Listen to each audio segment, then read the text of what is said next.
Here we are, guys. Welcome back on our deadline day show. So a big day together, a big night together. Many things are happening. My phone is literally burning. Many things to say, from Sancho to Osimhen, Ivan Toney, Lo Celso to Betis. A big news for Tottenham because they're signing a player for the future, but also many other clubs around the world. We will keep you posted on everything with my team here, as always, with all the people always bringing the great stuff behind the scenes to help us. And so ready for a transfer deadline day powered by Kraken. Here we go. Tony, I wanted to start with Lo Celso because one of the exclusive news of the day, in my opinion, one of the most fascinating news of the day, is Lo Celso to Betis is a here we go. So Lo Celso back to Betis, but the fascinating part of the story is obviously about Lo Celso because Lo Celso returns to Betis and Lo Celso really wanted to go to Betis. There was Aston Villa pushing in the recent hours, trying to enter the race, but he's going to Betis. I was working with Matte about it, so this was the news. But the most interesting and fascinating part of the story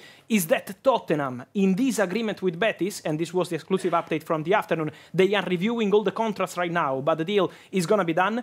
Tottenham, in the deal with Betis, get Johnny Cardoso priority option for the future. So basically what happened? The negotiation between Tottenham and Real Betis was really complicated, really difficult, because Tottenham also yesterday were not approving the conditions offered by Betis. So what Tottenham and Betis decided today is Tottenham go there and get an option, a priority option, to sign Johnny Cardoso, USM national team talented player, talented midfielder who was in the list of Fiorentina, Milan, Everton, several clubs around Europe.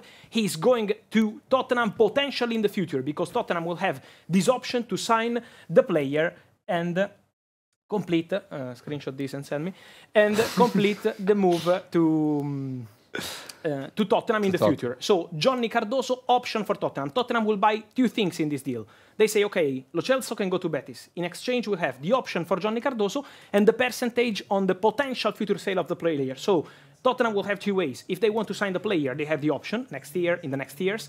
Otherwise, they will have a percentage on the future sale. So if Tottenham say, okay, we don't want this player, he's going to Liverpool, Lyon, Bayern, Inter, Milan, whatever, in that case, they get a percentage on the sale. So they are kind of buying rights of the player. That's the agreement. So Johnny Cardoso, future potential Tottenham player, Lo Celso immediately going. It's happening here in Italy, around Europe. Imagine they do a system, how funny it is. They do exactly this. They do a system where there is a football game tonight, Inter and Atalanta, two big clubs playing, but even if it was small clubs, it doesn't matter. And meanwhile, you are still closing the transfer market. So in the final 4 hours, you play football. I think if you give this strategy to a kid 3 years old, has a better idea than people who did this. Congratulations. Very nice. Congrats. Very smart. Congrats. Good. But every summer is the same, eh? So and winter as well. It's always like that. On Sancho, okay, here I am. From what I understand, I gave a news in the afternoon saying that Chelsea made a proposal, an official bid for Jadon Sancho. I can confirm that. Now, to move into the details, Jadon Sancho proposal from Chelsea is actually two different bids. So Chelsea submitted a single proposal, but with two options for Manchester United, from my understanding. One proposal is a loan with buy option clause. So you go on loan, spend 1 season at Chelsea, and then next season, end of the season, you decide whether you want to keep the player or he returns to Manchester United. The other bid is on loan with obligation to buy, so basically a permanent transfer for summer 2025. So it's two separate proposals made by Chelsea for Jadon Sancho. Obviously on different terms, because if they buy the player now, loan with obligation is one fee. If they do loan with buy option, obviously the loan fee is higher and the buy option is different. So this is the proposal from Chelsea to Manchester United, double bid in the same package for Jadon Sancho. Now it's on United to decide yes, no, bid 1, bid 2. So it's on Manchester United to decide what they want to do. This is the proposal for Sancho, loan with buy option or loan with obligation. So basically, loan or permanent. That's the point. Let's see what's going to happen with United. Chelsea are optimistic because Chelsea also agreed on personal terms with Jadon Sancho. So Sancho said yes to Chelsea. Juventus were in the race for a long time, for weeks, but at this point Juventus are no longer negotiated with United. Yesterday and 2 days ago, Juventus, with new bids, tried to improve their proposal, tried to reach an agreement with United. Too expensive. Terms of the deal were too complicated for Juventus. Juve offered an important loan fee, but then the salary coverage was a big issue, a big stumbling block in the negotiation with Manchester United, and now Juve are in total standby on Sancho, no longer negotiating at this point, and Chelsea are advancing with 2 bids on the table, and Sancho said yes. Sancho agreed on personal terms. Sancho wants to go to Chelsea, and so now depends on the clubs, depends on Manchester United. What do we know about Carlos Forbes? Probably going to Wolves. I'm kind of proud for that news because it was the day when we had the story of Pedro Neto going to Chelsea, and I remember after 1 minute I tweeted, Carlos Forbes will be the replacement for Pedro Neto, this is the name they want, and now it's deadline day, so it took some time, but Carlos Forbes is going to Wolves from Ajax. So there is still something to sort on personal terms, so still some job to do, but moving in that direction. Perfect. You like Formula 1? No, Forza Verstappen. Forza Verstappen. Come on, Max. Forza Verstappen. Come on, Max. I'm the biggest Formula 1 fan. Tell me 5 Formula 1 drivers. Come on, Max. Kill them all. Ferrari, last time Ferrari won, I was 5. Tell me 5 Formula 1 drivers. Huh? Formula 1 drivers. Max Verstappen. Carlos Sainz. Oh, Lewis Hamilton. Oh. Was a good guy, huh? Max? Fantastic guy. Super nice. Super nice. Humble? Really. Yeah, absolutely. Easygoing? Absolutely. No, super. And a real football fan. He knew every name that you mentioned. Yeah, no. He knew everything. You mentioned Bajcetic, and he was like, oh, yeah. Yeah. No. Super nice guy. A top champion, so obviously on point. So you know what I was thinking? Yeah.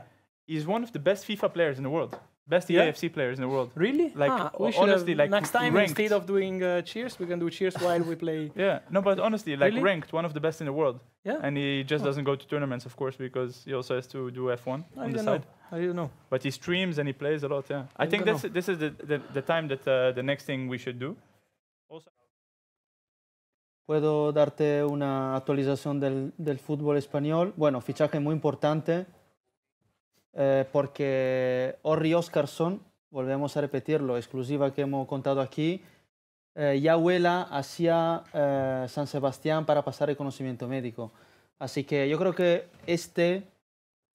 vamos a hablar mucho de este delantero, tiene 19 años, uno de los más prometedores que hay en Europa. Le quería el Manchester City, o sea, el City preguntó por él y va a firmar por la Real Sociedad. Fichaje cerrado y por fin la Real Sociedad va a tener el 9, que es Orri Óscarsson. O sea, vamos a hablar mucho de él, ya verás. You know, the Real Sociedad signed Orri Óscarsson, as Matteo is saying. They considered many strikers this summer. Among the strikers they considered, there was David Datro Fofana. David Datro Fofana, who is at Chelsea looking for a solution, let's see what happens in the next hours, was one of the names in the list at Real Sociedad, but they're signing Orri Óscarsson. Very good sign. In general, for many strikers, there were not so many strikers moving. No, the strikers domino didn't really start this summer. There was Zirkzee and all the others. You know, Man City not signing a striker, then Arsenal not signing a striker so far. Liverpool not signing a striker, Newcastle not signing a striker, Bayern not signing a striker, Leverkusen not signing a striker. In Italy, also only Milan basically signed the number 9 because Juventus didn't. Inter already signed Taremi in February, so it was really quite summer Napoli, for Napoli anticipating. Napoli was Osimhen, always going to be Lukaku, so it was not even a possibility for all the other players. So it was quite summer for top strikers. Really. Yeah. At the moment, concrete possibility. Wait. Yeah. There's a comment here in the chat from Henry Clarsson, probably not the real Henry Clarsson, okay, whatever. Said his mom called and said everyone knows what deadline day is. No. It was not your Henrik, mom? I'm sorry, but no, my mom, my mom doesn't know anything about this. She only knows that I'm a journalist. Stop. Okay. Really, She doesn't know anything. You had, did you postpone your mom's birthday for the announcement of Kylian Mbappé to Real Madrid? Yeah. I know, it's part of... I want to tell this kind of stories in another moment, but they are right. It's part of my life, actually. Sometimes news is more important than personal life. So far. So sad. Saying that. So far. You said. Okay, bro just stopped Fabrizio from saying Osimhen news. Did I stop you from saying any Osimhen news? You kind of. Yeah? yeah. But it's better because I'm receiving a message every second on the situation of Osimhen. Trust me, the Osimhen. Let me say one thing. I will tell you something behind the scenes. Today, I got a call from one of my sources, one of my best sources, a really important person in football. He told me, it's 25 years that I'm into football. This guy was working into some of the biggest deals in the history of the game in the last 25 years. And he told me, I never saw a situation like this one of Osimhen. Never. He told me not even when, I can't mention the players, but not even when players were joining Barcelona, were joining other big clubs. He told me in this case, it's super crazy. But I don't say in terms of how important is the situation, just in the sense of how crazy is the situation. Completely crazy. Now it's 7 p.m. and trust me, people involved in the story don't know where Victor Osimhen can end up. They don't know. It's What's really your feeling? Completely crazy. My feeling is that there is a very good chance to see Victor Osimhen staying at Napoli. Wow, they loan out a player like... What Real Madrid did in the last year is the biggest lesson of how to manage a football club in the history of football. In the last 10 years, I've never seen something like this in my life. Never. Injury David Alaba, injury Thibaut Courtois, injury Eder Militao. If you go to other clubs, I can mention many who the following day signed 3 players. Panic, I need one on loan, one to cover this, one to cover that. Real Madrid, total calm, trust your players. We don't sign anyone. Chouameni a centre-back. Jesus Vallejo. And also they have a plan also for the young stars going abroad. Yeah? They won everything. Yeah. At the point of the season, the only centre-back was Tony Rudiger. Yeah. Then Tony Rudiger and Nacho, the only 2. Alaba out, Militao out. Still calma, relax. They play with midfielders as centre backs. Trust your squad. So Real Madrid, and then wait at the right moment to sign players. Look also with Euro. Real Madrid wanted to sign Lenny Yoro. This was probably the biggest disappointment of their summer because Lenny Yoro was in attendance at the Champions League final with people of Real Madrid. So Real Madrid were preparing this move of Lenny Yoro. Then the player changed his mind, decided to go to Manchester United. Credits to Man United because they were very convincing, but Real Madrid didn't say, okay, no Euro, we go to sign this. We go to someone bigger maybe to No problem. No and Euro, also, as I was saying, they have a plan for also the young players, no? Yeah. Loan them out, like in Copas to Como, for example, like others. They have a plan. And always selling with a buyback clause. Exactly. So they control the player. They don't lose them. They have them also because they're learning from mistakes from the past, maybe. Exactly. Doing that. Yeah, it was years ago. Ages ago. Yeah, but with players that maybe they lost track of them, and right now they're keeping control of the big young stars. Absolutely. Dígame. And Alvaro, as a football player, how do you follow deadline day? I follow everyone. I like. For me, like summer and January is the best time to watch Twitter or this kind of thing to know all the signings. I like it. So and I have Fabrizio on Twitter, so I follow all the tweets that he put, and for me it's funny. It's fun. I mean, I was in that situation. And it's official and exclusive news we gave right before the beginning of the show. Thanks to Matte, Dennis Vavro to Wolfsburg from Copenhagen. They needed a centre-back to replace Lacroix, who is joining Crystal Palace. And Dennis Vavro goes to Wolfsburg. So, deal done for Dennis Vavro. Yes. And also today, Robin Gosens, another German player, in this case from Union Berlin to Fiorentina. Done deal, loan obligation to buy, 7.5 million euros.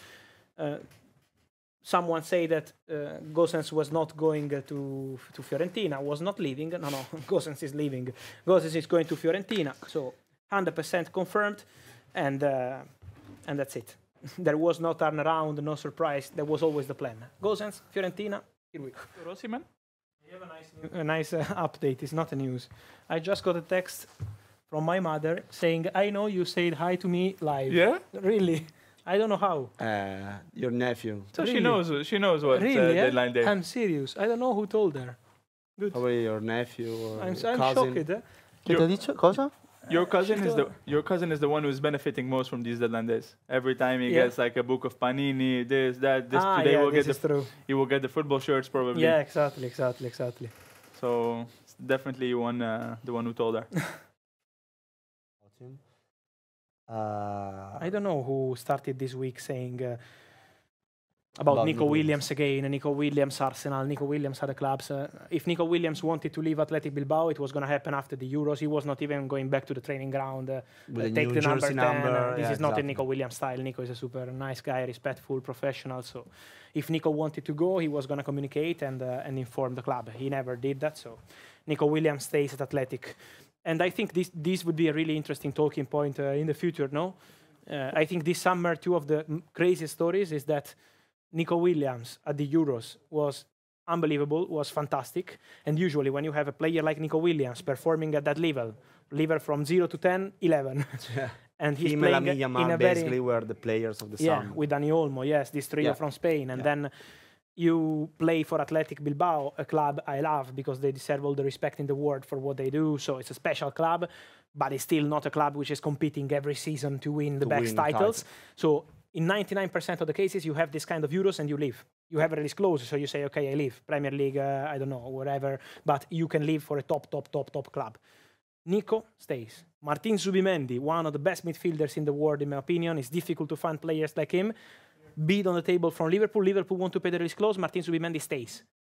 So this is showing us that in that area of Spain, something different is happening. It's different. The feeling they have, Real club, city, well. player, family, the feeling they have, Real Sociedad. So what's happening is that there are many things happening. First of all, official Crystal Palace Lacroix. So Lacroix to Crystal Palace is completed, and Crystal Palace are also signing Trevoh Chalobah from Chelsea. So the deal for Chalobah is done, straight loan, no buy option, no obligation. So very busy. Can you please tell me about the controllers that have died?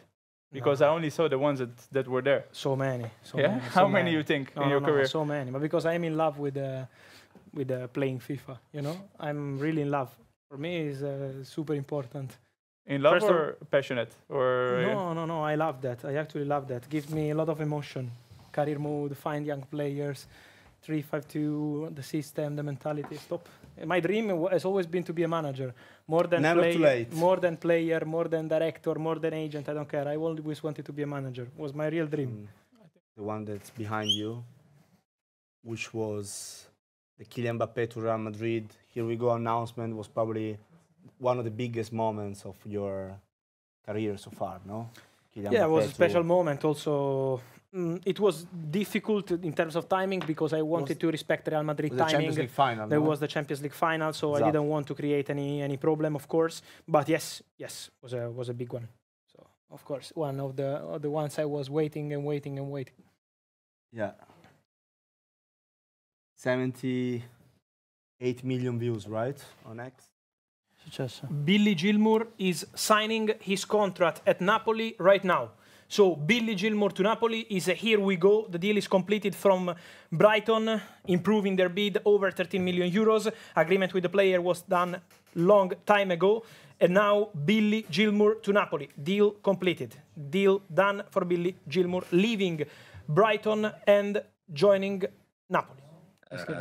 No, I mean, it was a good time. I was happy to return to the Premier League, and when I arrived there, you could see how much the club was growing. Everything was developing. They were building the training ground, new people coming in, for staff members, just trying to improve step by step the club. And I think they also did really good transfers, step by step, spending the money wisely. So you could really see they did a good job there. And yeah, I mean, the first year was amazing. We performed incredible. Last year there was some struggles with the Champions League and everything, but I think it's normal. If you're new to this kind of level of competitions, but all in all, yeah, it was a good time. Of course, I would have hoped for more game time, but we had really strong goalkeeping department, so I just tried to push every day and help the other guys. And I think my role was also to lead a bit the young players in all this. So I think, yeah, I did what I could there. But all in all, the club is developing really well, I think. Next minutes. Yeah. You know who else made a transfer? You know what? You know who else made a transfer this window? Who? Our next guest. Oh, Ciao, Alex. Hola, grande Buenas Alex. noches. Hola, buenas noches. ¿Se me escucha? Sí. ¿Qué tal? ¿Cómo estás? Bien, aquí por Glasgow. Ya estamos. Grande, grande. So just quickly in English, Alex Valle made a transfer from FC Barcelona to Celtic in the last few days on loan. India, you bring a Joselu, and then he scores the brace in the Champions League semi-final. But this is not Pep. This is not Pep. Never been Pep. Is not Pep also Victor Osimhen, because Man City never considered to sign a new striker, and Osimhen also. But the Victor Osimhen story, now we can say, is completely off, because the flight of Chelsea delegation in Napoli is taking off in some minutes. Chelsea delegation leaving Napoli after trying to reach an agreement with Victor Osimhen.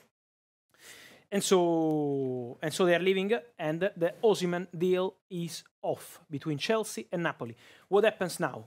Basically, what happens is that Victor Osimhen, if nothing happens in the next 3 days with Saudi, maybe something could still happen, but as of now, all in standby with Saudi, deal off with Chelsea. If nothing happens with the Saudis, Victor Osimhen stays at Napoli, but as of now, relationship completely broken with Napoli. So Osimhen would stay as Napoli player, but not with the first team. Let's see how they fix this situation. But this is the point. Jadon Sancho, guys, goes to Chelsea. Here we go. The deal has been agreed. My tweet is finally ready. And so agreement in place between Chelsea and Manchester United for Jadon Sancho. So Jadon Sancho will be new Chelsea player. I'm hearing that United decided to accept the loan with obligation to buy clause. So there will be an obligation to buy clause into the contract between Man United and Chelsea for Jadon Sancho. Agreement done also with the player earlier today. As I told you, Sancho was always keen on this move. Today he agreed on personal terms. He said yes to the project. He spoke to Enzo Maresca. And Jadon Sancho, who, remember, was found as a young talent by the director, one of the directors at Chelsea, Joe Shields, who was at Manchester City. Then he moved to Southampton and then to Chelsea. Now Joe Shields working for Chelsea, and he was one of those pushing to sign Jadon Sancho. And now Jadon Sancho is going to Chelsea. Here we go. You can still... Raheem Sterling to Arsenal. Here we go. The deal is done. The deal is okay. So Raheem Sterling will play for Arsenal. The documents are okay. The loan move from Chelsea is completed. We can consider Raheem Sterling new Arsenal player. They are now completing all the paperwork, but Chelsea have accepted all the conditions. The documents are okay. And so Raheem Sterling will play for Arsenal. Deal done. Working on the formal approval of the documents, reviewing all the documents, reviewing all the contracts. But Sterling is going to Arsenal, and this is an important update. Here we go. For us, because you wanted Osimhen. Pedro Neto a week ago. This is an important point. I think also a nice one to close our deadline day stream. How important is the timing of the signing? If you sign Jadon Sancho 10th of July, people will get super excited, but not just for Chelsea, I say in general, no? I was thinking about it, for example, for Inter. They signed Zielinski and Taremi in February. It looks like normal. Then imagine if Inter signed Zielinski today on a free. Yeah, you will get hyped, crazy. Yeah, no. So, but this example is valid for many clubs. Then sometimes you sign the player at the wrong moment, and the excitement around the player is not the same. The thing is wrong. And really, big thanks to you. Big thanks to all the people here behind the scenes, to the team of Double Tap, all the team here working, helping for this super show. Trust me, it's not easy. I know it can look easy. You say, okay, you sit in the sofa and say the news, but it's not that easy. So to have the support of all these special people is the most important part. You will never score goals if people is not running for you. So thanks to all the people who's been working hard.